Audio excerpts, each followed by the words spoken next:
Fondasi Iman Kristen Alkitabiah.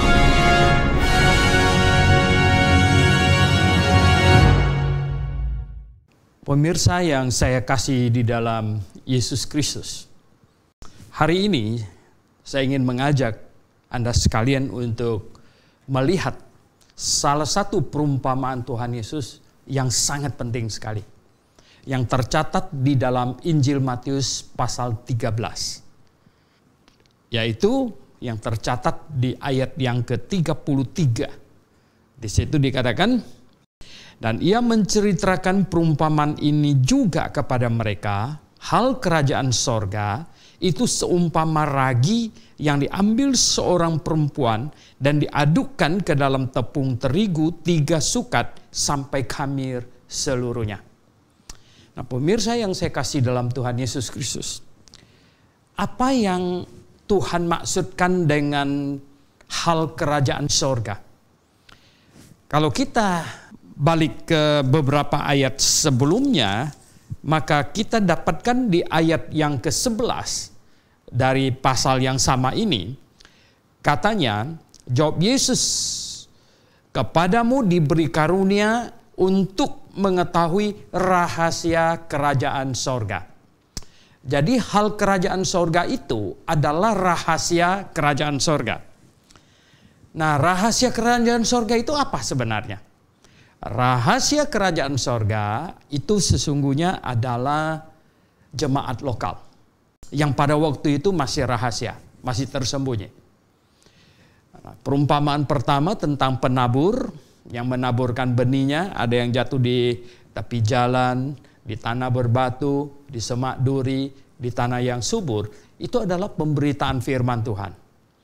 Nah, benih yang jatuh di tanah yang subur akhirnya menghasilkan buah, menghasilkan orang percaya, dan itu membentuk jemaat. Nah, Bapak Ibu yang saya kasih dalam Yesus Kristus, sampai di perumpamaan yang keempat ini, yaitu Tuhan Yesus mengatakan bahwa hal kerajaan sorga, rahasia kerajaan sorga itu seperti seorang perempuan, katanya, memasukkan ragi ke dalam tepung 3 sukat dan mengaduknya sampai khamir semuanya. Apa yang Tuhan maksudkan dengan ragi di sini? Sebenarnya di seluruh perjanjian lama, ragi Tuhan pakai untuk melambangkan sebuah pengaruh yang negatif, yang buruk.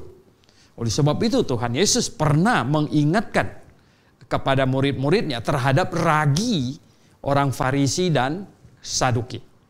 Katanya, waspadalah terhadap ragi mereka itu. Jadi, hal kerajaan sorga, rahasia kerajaan sorga, jemaat lokal, itu keadaannya akan seperti tepung 3 sukat dan kemudian ada perempuan memasukkan ragi, memasukkan pengaruh buruk ke dalam jemaat itu. Nah, Bapak Ibu yang saya kasih dalam Tuhan Yesus Kristus, perlu kita ketahui dulu sebenarnya, kalau begitu, apa yang Tuhan maksudkan dengan tepung 3 sukat itu? Apa yang Tuhan maksudkan? Nah, Bapak Ibu yang saya kasih dalam Tuhan Yesus Kristus, kami menafsirkan bahwa tepung 3 sukat itu adalah harta termurni.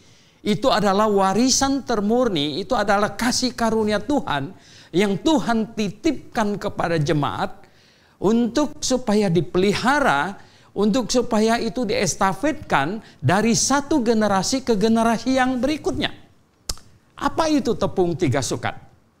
Nah, tepung 3 sukat itu kami menafsirkannya, sukat pertama itu adalah motivasi yang termurni. Purest motivation. Motivasi yang termurni. Kemudian sukat yang kedua itu apa? Itu adalah moral yang tertinggi. Highest morality. Moral yang tertinggi. Dan sukat yang ketiga apa itu? Sukat yang ketiga adalah biblical doctrine. doktrin yang alkitabiah. Jadi Bapak Ibu yang saya kasih dalam Tuhan Yesus, perhatikan.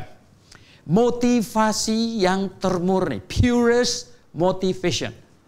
Kemudian moral yang tertinggi, highest morality.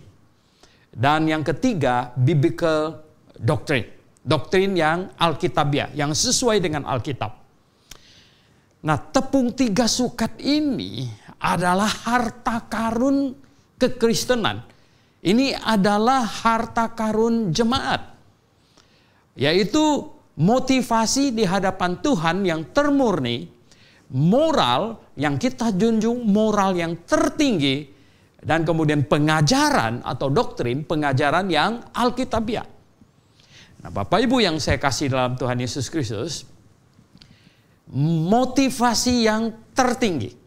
Nah, iblis selalu mau mengacaukan motivasi yang tertinggi yang dimiliki oleh orang Kristen kepada Tuhan. Ketika motivasi ini jikalau terkacaukan, maka kekristenan akan rusak. Oleh sebab itu iblis berusaha dengan segala daya upaya untuk mengganggu motivasi orang Kristen. Untuk mengganggu motivasi orang menjadi Kristen. Nah, jikalau motivasi orang menjadi Kristen terganggu, maka itu akan mengacaukan kekristenan. Bapak Ibu saudara yang saya kasih dalam Tuhan Yesus, Tuhan minta supaya Injil diberitakan seperti penaburan benih. Injil diberitakan seperti seseorang menabur benih. Dan orang yang bertobat dan percaya, memberi diri dibaptis, nah ini orang akan selamat. Nah ini orang akan dikumpulkan untuk menjadi anggota jemaat, untuk membentuk sebuah jemaat. Motivasinya harus murni. Betul-betul murni, bertobat sungguh-sungguh, percaya sungguh-sungguh dengan hati.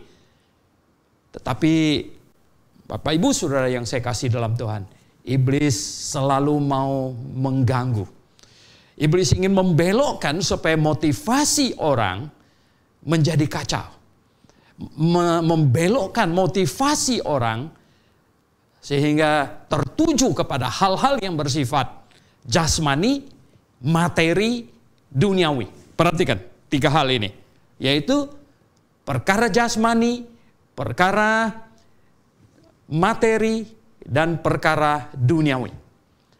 Nah, perkara jasmani apa? Memang pada waktu Tuhan Yesus ada di dunia ini untuk membuktikan dirinya adalah Mesias, dia melakukan mujizat. Kemudian dia memberikan karunia melakukan mujizat kepada rasul-rasul untuk membuktikan bahwa mereka adalah rasulnya. Nah hari ini kenapa Tuhan tidak memberikan kepada saya dan kepada banyak pengkhotbah karunia untuk melakukan mujizat, untuk menyembuhkan orang. Terlebih sekarang ini lagi sedang COVID ini, orang sangat ketakutan. Kenapa tidak diberikan karunia itu? Karena Tuhan tidak mau merusak motivasi orang datang menjadi muridnya, percaya kepadanya. Lalu kenapa dulu pakai mujizat? Mujizat yang Tuhan Yesus lakukan itu untuk membuktikan bahwa dia adalah Mesias. Dan mujizat yang dilakukan oleh para rasul adalah untuk membuktikan bahwa mereka adalah rasul. Nah hari ini orang harus mendengar Injil, kemudian bertobat dan percaya kepada Tuhan Yesus Kristus untuk masuk surga. Untuk diselamatkan dari dosa dan hukuman akan dosa yang akan datang. Nah itulah sebabnya Tuhan tidak mau orang datang kepadanya oleh karena mau mendapatkan keuntungan jasmani. Juga Tuhan tidak mau ada orang datang kepadanya karena keuntungan materi. Oleh sebab itu iblis mau mengganggu kekristenan dengan khotbah sukses teologi. Menjanji-janjikan kesuksesan atau berkat materi. Nah ini akan membelokkan motivasi orang datang kepada Tuhan Yesus. Dan kemudian duniawi. Oh, iblis mau supaya orang datang kepada Tuhan Yesus dengan harapan akan segala sesuatu yang nyaman di dunia ini. Nah, jadi Bapak Ibu yang saya kasih dalam Tuhan Yesus Kristus, Tuhan mau supaya kekristenan, menjaga purest motivation ini sesungguh-sungguhnya, seteguh-teguhnya memegang ini. Kemudian moral yang tertinggi, highest morality. Jadi Bapak Ibu yang saya kasih dalam Tuhan Yesus Kristus, purest motivation itu pasangannya, paduannya itu adalah highest morality, moral yang tinggi. Nah, oleh sebab itu, Bapak Ibu Saudara yang saya kasih dalam Tuhan Yesus, kekristenan yang benar, yang alkitabiah adalah yang menjunjung tinggi moral, menjaga moral sehingga moral sungguh-sungguh tinggi, tetap dijunjung tinggi moralnya. Oleh sebab itu, Bapak Ibu yang saya kasih dalam Tuhan Yesus, moral yang tinggi ini telah dijaga oleh orang-orang Kristen Alkitabiah, para Anabaptis sepanjang zaman. Kita tahu bahwa kekristenan adalah orang yang lahir baru. Lahir baru artinya kita dilahirkan kembali menjadi anak Allah. Menjadi anak Allah, Roh yang Kudus masuk ke dalam hati kita. Itulah sebabnya kita mengejar kehidupan yang kudus, moral yang tinggi. Nah, Bapak Ibu yang saya kasih dalam Tuhan Yesus, yang ketiga adalah apa? Pengajaran yang alkitabiah, biblical doctrines. Nah, jadi ya pengajarannya alkitabiah, pengajaran yang sesuai dengan Alkitab, yang benar. Banyak orang tanya kepada saya, Pak Suhento, bagaimana kita tahu bahwa suatu pengajaran itu benar? Bagaimana kita tahu itu benar? Saya berkata bahwa Tuhan kasih kita dua alat. Ya. Tuhan kasih kita dua alat. Yang pertama, Tuhan kasih akal budi kepada kita. Tidak ada akal budi, kita nggak bisa dapat kebenaran. Nggak bisa. Ya. Tuhan kasih Alkitab pada kita. Nah, dua ini, Bapak Ibu yang saya kasih dalam Tuhan Yesus. Ya. Kalau ya tidak ada Alkitab, kita tidak bisa ketemu kebenaran. Ya. Kita akan dikacaukan oleh iblis. Dengan mimpi, dengan segala macam, kita dikacaukan. Ya. Dan kalau ada Alkitab, tidak ada akal budi. Kasih ini sama si Bleki, dia nggak dapat kebenaran. Digonggong, dicakar sama dia. Jadi akal budi dan Alkitab ini harus dipadukan. Kebenaran itu artinya apa? Yang sesuai dengan ayat-ayat Alkitab, tidak saling bertentangan. Ayat Alkitab satu dengan yang lain tidak boleh saling bertentangan. Kemudian kesimpulan yang kita tarik dari ayat-ayat Alkitab yang tidak bertentangan itu, ya, nah harus sesuai dengan akal sehat. Make sense, bahasa Inggris bilang. Ya, make sense gitu. Jadi Bapak Ibu yang saya kasih dalam Tuhan Yesus, perhatikan. Purest motivation, highest morality, biblical doctrine. Nah, tiga inilah yang harus dijaga oleh orang Kristen sepanjang masa. Dan tiga hal ini kami, ya GBIA khususnya, menjunjung tinggi akan tiga ini dan kami menjadikan moto, bahkan kami menjadikan logo GBIA. Karena apa? Inilah yang kami akan tuju. Dan inilah yang kami pegang teguh. Yaitu apa? Purest motivation, motivasi yang termurni. Kami harus selalu memeriksa hati kami. Apakah motivasi kami murni? Atau ada tipu muslihat? Atau ada hal-hal yang tidak baik di dalam hati? Nah, selalu periksa. Motivasi yang termurni. Highest morality. Menjunjung tinggi moral.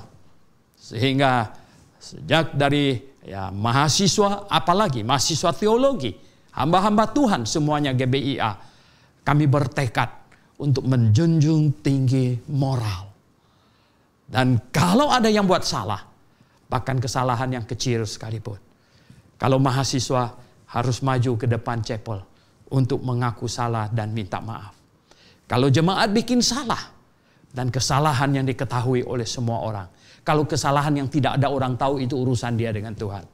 Tapi kalau kesalahan yang diketahui oleh semua orang, maka dia harus maju ke depan jemaat untuk mengaku salah dan minta maaf kepada jemaat.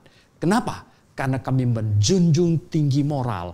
Semua pihak harus menjaga moral yang tinggi di hadapan Tuhan. Dan Alkitab, pelajaran Alkitab, doktrin yang Alkitabiah, doktrin yang sesuai dengan ayat-ayat Alkitab, membahasnya dengan sedemikian rupa sehingga tidak ada ayat yang bertentangan, kesimpulan yang benar dan kesimpulan yang masuk akal. Oke, Bapak Ibu yang saya kasih dalam Tuhan Yesus, harap Anda mengenal gereja yang benar, gereja yang Alkitabiah, dan Anda bergabung ke dalam gereja yang Alkitabiah, sehingga Anda hidup berkenan kepada Tuhan. Video singkat ini hanyalah sebuah rangsangan untuk Anda, sehingga Anda bisa mendapatkan gereja yang benar, yang Alkitabiah. Salam. Maranatha.